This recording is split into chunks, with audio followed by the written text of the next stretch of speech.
Hi, everybody. I'm Dan Wells. I write horror, fantasy, and science fiction, and I talk about games on the internet. Today, we are going to talk about Conan the Mercenary. The Conan RPG from Modiphius is one of their 2D20 games. It has a lot of source books that are all based on the different aspects of Conan's life. So there's a Conan the Barbarian, Conan the Thief, Conan the Warlord, Conan the Wanderer.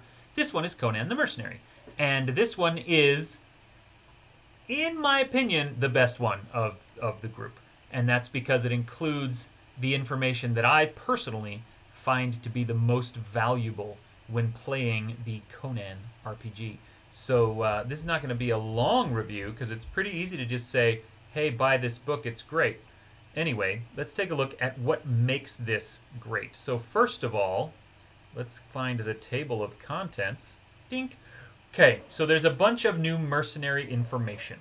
Okay, not necessarily new homelands because previously existing homelands were already part of the system, but there's new life path options. You can come from new castes, have new stories, different natures and archetypes, and all of this stuff.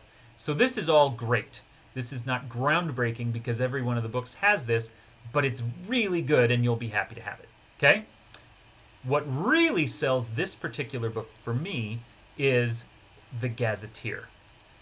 Because as you saw from that cover image, it's very deserty, and this is the book that goes into, I think, what I consider to be some of the very core, most important nations and kingdoms in the Conan world.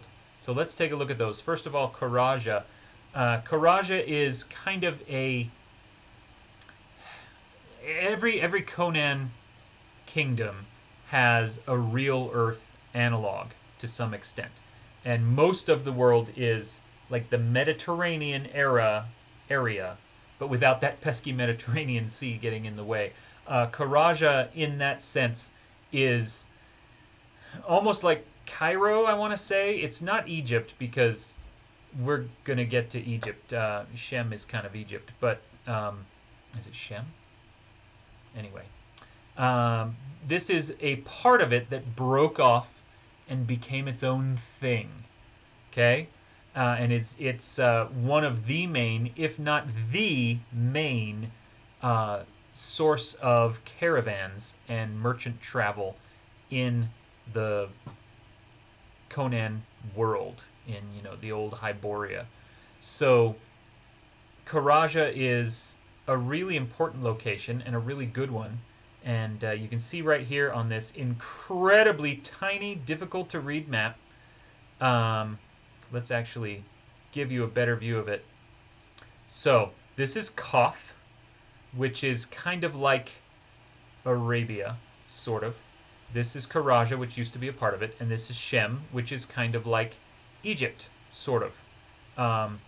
Actually, I take that back. Shem is the Egypt, Stygia is the Egypt, Shem is like Arabia, and Koth is like the Byzantine Empire. That's a much better description of them.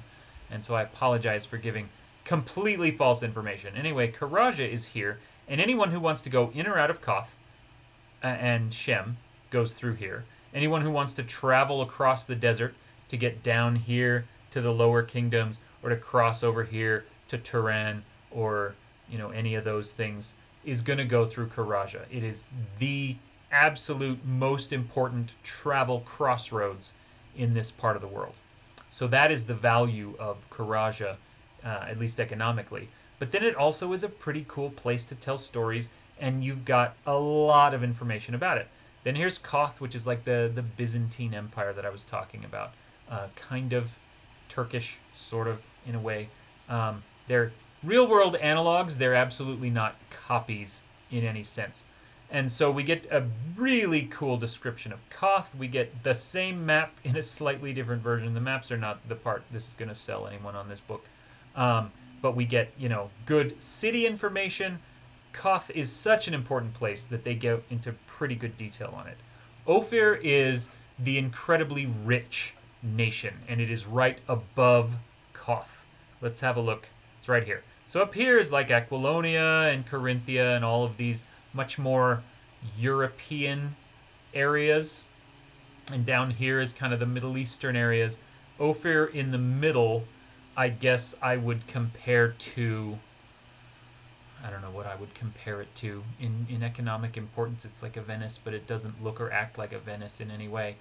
Anyway, the point is, it's wealthy. It's phenomenally wealthy. It has a very ancient, very dark past. Today, they are just ridiculously, stupidly rich. And so there's some fun stuff you can do while you're there in Ophir. And then last of all, we have Shem, which, like I said, is kind of like a Conanized version of Arabia. And one of the very most interesting nations, and where a lot of the really cool stories take place in the Conan canon.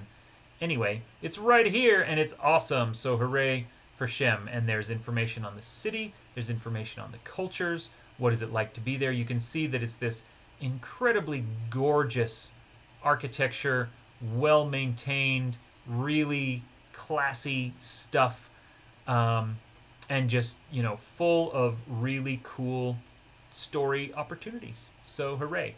Then it's got some other stuff. It talks about events that can happen. It talks about encounters. The last thing I want to show you, though, let's just assume everything in the book is great. I'm not going to show you every single thing in the book. It's all great, okay? But it has a battle system, and that's one thing that the 2D20 game engine doesn't really have, and so they add it here. If you want to do individual combat, that's great. But because of the way that threat and momentum work in the game, it's hard to abstract large-scale battles using the 2D20 system. And so they came up with a large battle system. Basically, they found the one way to abstract large battles, and it works really well, and they've explained it for you, so you don't have to make it up on your own. And so they go through here of like, how does it work? How do the command skill and the warfare skill work? How do the various rounds function? And this is all really good stuff with different modifiers. They give some examples of play, of how this actually plays out. How do you work in heroic actions? So while you're doing these kind of half an hour warfare rounds where there's just a couple of rolls and then that decides how this massive portion of the battle goes, there's also little places to stick in cool heroic things that you can do, and give the individual characters a chance to shine. So if large-scale battles is something you want in your Conan game, that makes this an incredibly valuable book, because in just a couple of pages they give a really fantastic system of it. One of the chapters I skipped is called The Mercenary Way, and let's go through that just quickly so that we can show you a little bit of this. They've kind of formalized some of the mercenary stuff. You know, they're describing what a mercenary camp is like, and then they're what are the kinds of things that are there, who are the famous mercenary companies, and then, how do spoils and sieges work if you are going to be, the kinds of things that mercenaries might be called upon to do. How do you attack? How do you besiege a city? What are the spoils and loot that you get after you have ransacked a city? And then, of course, the whole carousing system, which is what you do in between adventures. And Conan has a really nice kind of downtime mechanic that they call carousing. And so there's a bunch of new things that can happen here as mercenaries during this carousing phase. And so the intention there is that you spend 1 or 2 sessions completing an adventure, and then you go carousing. And this is like, you're going to learn rumors of new stuff. You're going to maybe gamble away all your gold. You can see there's a lot of different events that can happen. You're going to make new allies, or you're going to lose old friends. The carousing system is just a neat little mini game in between adventures to kind of show what you're doing when you're not out exploring dungeons and fighting wars and stuff.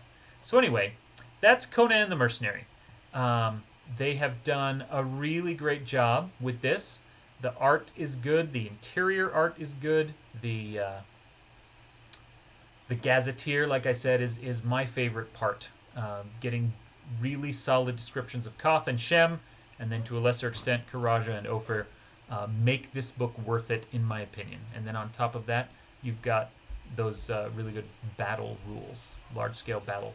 So anyway, Conan the Mercenary, very good addition to this line, and one that you should consider looking up if you love Conan RPGs. So anyway, thank you for watching.